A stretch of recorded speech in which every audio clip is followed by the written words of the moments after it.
अस्सलाम वालेकुम फ्रेंड्स, क्या हाल आपके? खैरियत से हैं?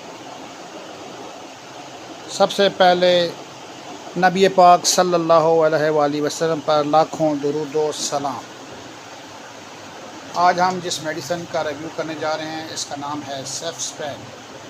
सेफ्स्पेन बेसिकली सेफेक्साइन इसका एक्टिव इंग्रेडिएंट है और ये कैप्सूल फॉर्म में भी अवेलेबल है और सस्पेंशन फॉर्म में भी अवेलेबल है बच्चों के लिए 100 मिलीग्राम और 200 मिलीग्राम में।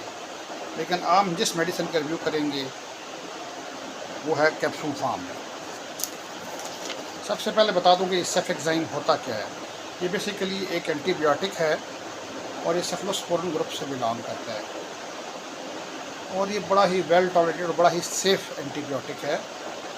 इसकी ये खूबी है, ये ग्राम पॉजिटिव और ग्राम नेगेटिव दोनों किस्म के इन्फेक्शंस को इक्वली इनके ख़िलाफ़ इसका बहुत अच्छा रिजल्ट है। सो इसको हम एक लिहाज से ब्रॉड स्पेक्ट्रम एंटीबायोटिक कह सकते हैं। अब हम बात करते हैं इसकी इंडिकेशन या अलामात की कि किन किन अलामात में डॉक्टर्स को रिकमेंड करते हैं। अगर थ्रोट इन्फेक्शन हो यानी गले का इन्फेक्शन, उसमें डॉक्टर्स यूजुअली इसको प्रिस्क्राइब करते हैं। उसके अलावा रेस्पिरेटरी ट्रैक्ट इन्फेक्शन यानी कि सांस की नाली में किसी से जब कोई भी इन्फेक्शन हो जाता है उसमें इसका बहुत ही अच्छा रिज़ल्ट है।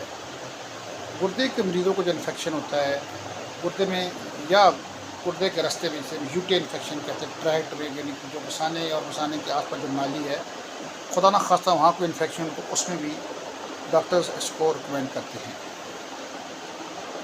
उसके अलावा ये बाइलरी डक्ट इन्फेक्शन में भी इस्तेमाल होता है।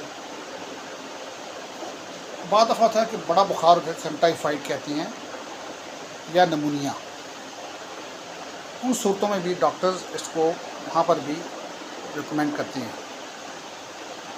और मेल सेक्सुअल ट्रैक्ट इन्फेक्शन, अगर मर्दाना जो सेक्सुअल ऑर्गन्स में खुदा न खासा इन्फेक्शन है वहाँ पर इसका बड़ा अच्छा रिज़ल्ट है। WHO के मुताबिक ये दुनिया का one of the most safe antibiotic है और इसके साइड इफ़ेक्ट बहुत ही लीस्ट हैं। 1979 में ये पेटेंट हुआ और 1989 में ये मार्केट में लॉन्च हुआ। कैप्सूल फॉर्म में है और इसकी जो मार्केट की इसकी जो डोजेज है वो 1 कैप्सूल पर डे है। लेकिन इसका जो डोज़ है वो बॉडी वेट के मुताबिक इसको चेंज किया जा सकता है। नॉर्मली 1 कैप्सूल पर 5 डेज़, लेकिन कुछ इंडिकेशंस में इसकी डोज़ को बढ़ाया भी जाता है, यानी कि सुबह शाम भी। नॉर्मली 5 डेज़ होता है, लेकिन कुछ ऐसे इन्फेक्शन होते हैं जिसमें इसको प्रोलॉन्ग भी किया जा सकता है।